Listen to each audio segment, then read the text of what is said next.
Right now at 6, a former Venezuelan diplomat living in Oregon weighs in after seeing the ousted president in handcuffs. This is great news for Venezuelans. Then, what a witness says led up to a deadly shooting outside a Vancouver sports bar. The guy just pulled out a gun and just unloaded. Plus, the new shelter meant to give more people a path to sobriety. Without this, there's no hope for people. And later, the Ducks talk defense ahead of a do-or-die rematch. We got to bring it all 4 quarters. We can't let up. We can't let the foot off the gas.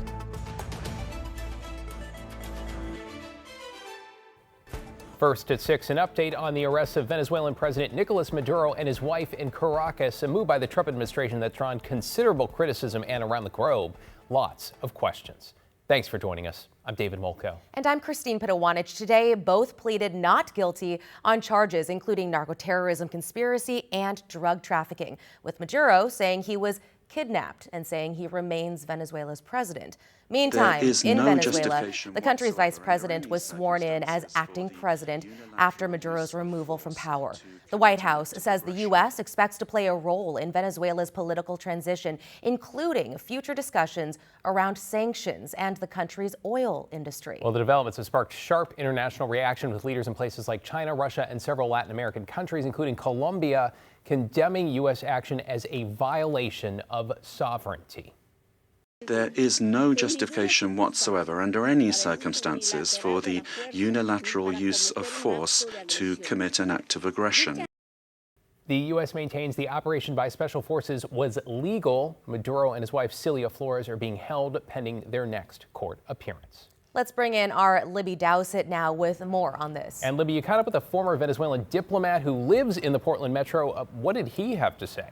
Well, Alejandro Martinez says this is great news for his family and his country. He came to Oregon as a refugee about 2 years ago after spending years fighting for justice as a leader for the Venezuelan Democratic opposition.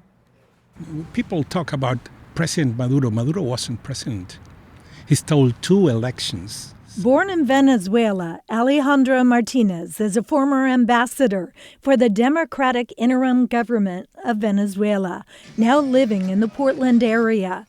He says he witnessed Maduro steal 2 elections as he helped support the opposition under interim Democratic President Juan Guaido in 2019. Maduro is a butcher, a killer, an assassin, a torturer. So this is great news for Venezuelans. Martinez says he, his family, and friends are hoping the leader's arrest will bring a return to Venezuela's glory days. Venezuela used to be the richest country in Latin America, used to be the more stable democracy. I mean, produced culture, produced artists, produced academia. Still, Martinez worries about the Maduro regime continuing to control the country. Maduro controlled the executive powers, of course, but also the legislative power, the judiciary, and even the electoral power. As one of 37 ambassadors appointed in 2019, Martinez says he witnessed how the Maduro regime decimated the country's oil industry and sent millions of Venezuelans fleeing to other countries. He says Maduro's arrest is only the first step in a long recovery. Venezuela is my country, and it can be a wonderful, wonderful country. But no country is good without democracy. And Martinez says he hopes to return to Venezuela someday soon. Back to you guys. Thanks, Libby. I appreciate the local context and connection there.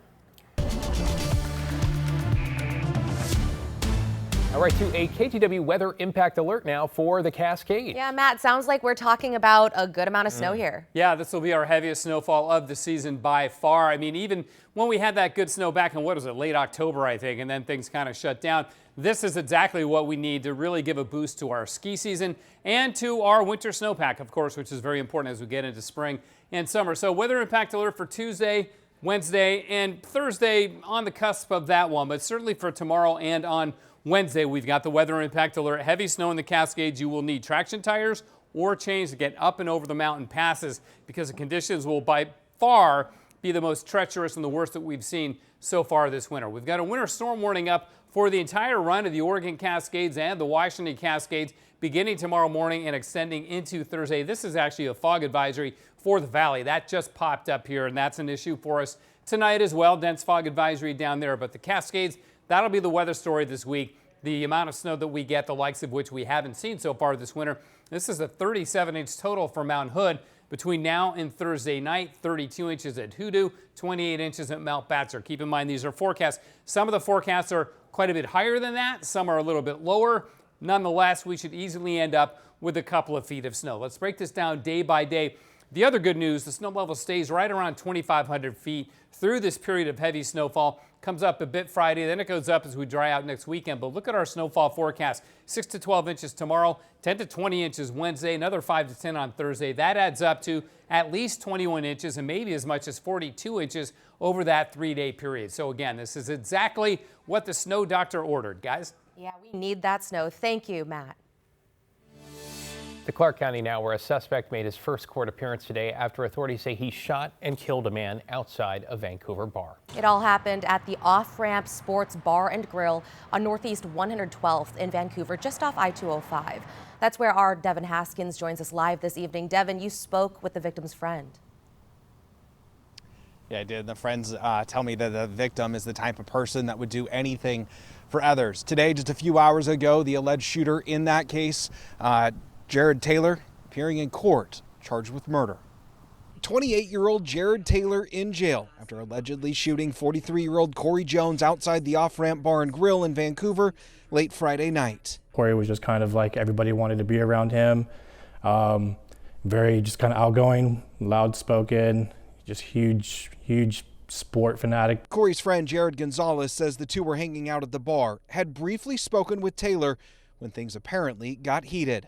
As we were leaving, he was just like, yeah, man, some guys were talking trash about Nebraska football and all that stuff. And I was like, oh, well, let's just leave it, no big deal. Gonzalez says he and Jones were leaving the bar just before 1 a.m.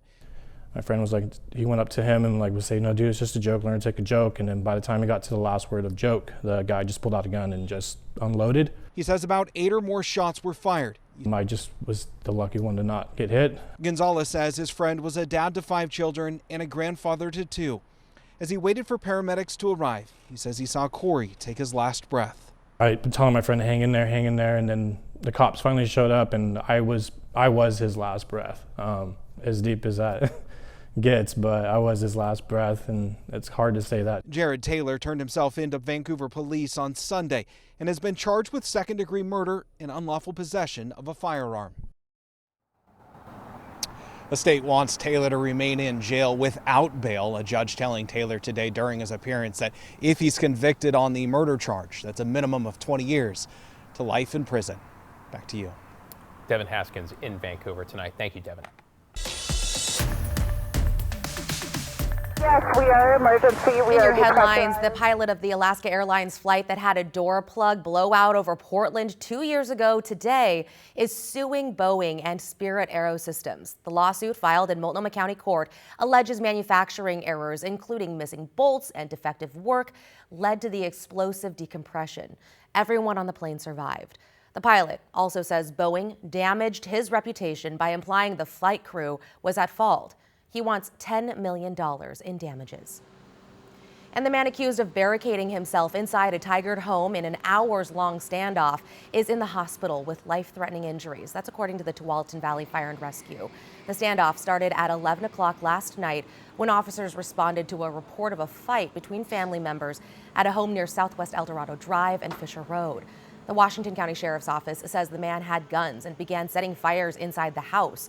He was eventually burned, and deputies pulled him out of a window around 5:30 this morning. This is a quiet 55 and older community, so it's kind of scary. I'm sure we've got a lot of feathers ruffled.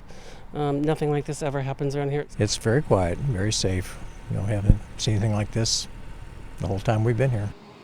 All the other family members got out safely. We have new details this evening after a helicopter crash in Arizona killed 4 people from Oregon. The local sheriff's office says the chopper hit a recreational slack line that was strung across mountains near the town of Superior that's east of Phoenix. It turns out The FAA had issued a warning to pilots in the days leading up to the crash. While investigators have not released the names of those who died, family members have posted on social media that all 3 passengers and the pilot are from Oregon, and they are related. They say 2 of the passengers are from the city of Echo, 1 from Hermiston, with a pilot from Baker City. The NTSB is investigating. The CDC released new vaccine guidelines today for children. The recommendation now says all kids should get vaccines for only 11 diseases. That is down from 18. The new guidance excludes vaccines for hepatitis A and B, meningitis, and seasonal flu. That is unless a child is considered high risk.